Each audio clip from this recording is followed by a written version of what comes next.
Hello and welcome to Wild Perford. This is the December edition. On the show today we'll be meeting a Perford resident who's doing his best to encourage the local owl population by putting up an owl box. We'll investigate. But we begin the programme today with our usual sound of wild creatures. Well, not actually the sound of wild creatures, but pictures of wild creatures who inhabit that invisible world, the invisible world of Perford's wildlife. And we do it through the lens of Mike Tibbert's photography. It is, of course, Mike's Nature Watch.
Mike's Nature Watch, of course, a regular feature on Wild Perford.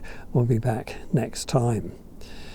Ian Whittle is a Perford resident and has been doing his best to encourage local wildlife, and in particular owls, by putting up an owl box. Well, as we saw just now, Mike Tibbets is somewhat of an expert when it comes to wildlife and owls in particular. So we sent him along to meet Ian and find out more. According to the RSPB, a survey of the UK owl population, taken in 2008, confirmed that there were more than 8,000 barn owls in the country, and most are breeding pairs. I'm Mike Tibbets, and I've been observing and photographing owls locally for more than 5 years now. The decline of the barn owl population has been largely due to a shrinking food supply, mainly because of the reduction of grassland habitat areas. But barn owls can be encouraged to return by providing food-rich grassland and artificial roost and nest sites, like owl boxes. Recently, I met up with Ian Whittle, here on the left, who asked me to help him install one on his property. We chose this particular tree because it's a nice mature oak, about 70 or so years old, and it's nicely positioned adjacent to some wonderful habitat just behind us here. To the actual box itself, we put that about 4 metres or so off the ground, a nice height for them, and the actual box is south facing. We don't want it west facing because of the prevailing winds, because you get lots of driving rain in the winter. Ideal hunting habitats for owls are fields and wetlands. It's here that they find their primary food source, mice and voles, often catching more than 40 per night. Just across the fields here, at Papercourt Meadows, is Woking's premier wetlands habitat, home to barn owls as well as tawny owls and little owls. In autumn, short-eared owls often migrate from the continent to spend winter here.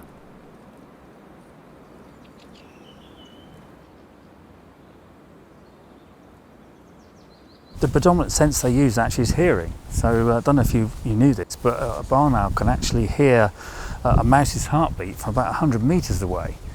Mouse's heart. Yeah, which is obviously one of the key things they hunt. So for that reason, they can only really hunt in relatively good weather. So when it's raining, for example, they can't hunt, or when it's very windy. So it's quite a short period in which they can actually find their prey. Yeah.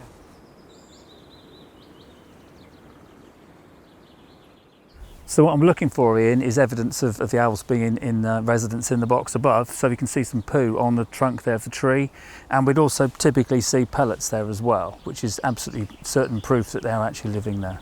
Roughly how long does a barn owl live? The lifespan of a barn owl we'd expect to be about 3, 4, 5 years typically, although the mortality rate is very high in the first year. For instance, this year, because we had that very cold and wet spring, a lot of them died from previous year, so didn't even make it through their first year. If you had a smaller garden, would you be able to have an owl? Because although we got 30 acres here, so that's no problem, but what about an average sized garden? So owl boxes can be put anywhere, but they do need a certain habitat nearby that obviously the owl can then feed in. You might get other potential birds of prey, kestrels even. So we'll see, obviously, over the coming months what turns up. It's all exciting. A special thanks to Ian Whittle and of course to Mike. We'll be following the fortunes of the owl box over the coming months. Well, that's about it for Wild Perfect for the December edition. We'll be back in February, so I hope you can join us then. From all the team here, very Merry Christmas to you and a happy and healthy New Year. We'll see you in 2022. Just before we go, here are a couple of scenes that didn't go exactly according to plan. It's the December outtakes. Bye-bye for now. Special thank you then to you for watching. Look forward to see whatever that was. Look forward to seeing you next month. Question 2.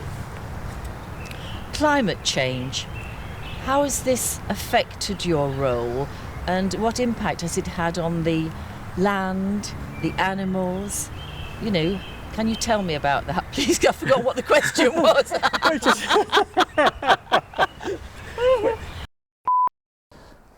Well, each month, as you know, we take a look at the interesting stories about conservation and the green act. Do you know, that's the second time it's happened. There's a bird up there waiting for me to start and then it decides to do its business. Well, we'll go again, shall we? How has climate change affected your job? Yeah. Affected you, yes. Yes. How has climate change affected you? I think it better be the job, don't you? Well, I get very hot at times. I was yesterday. Yeah, you were very hot yesterday.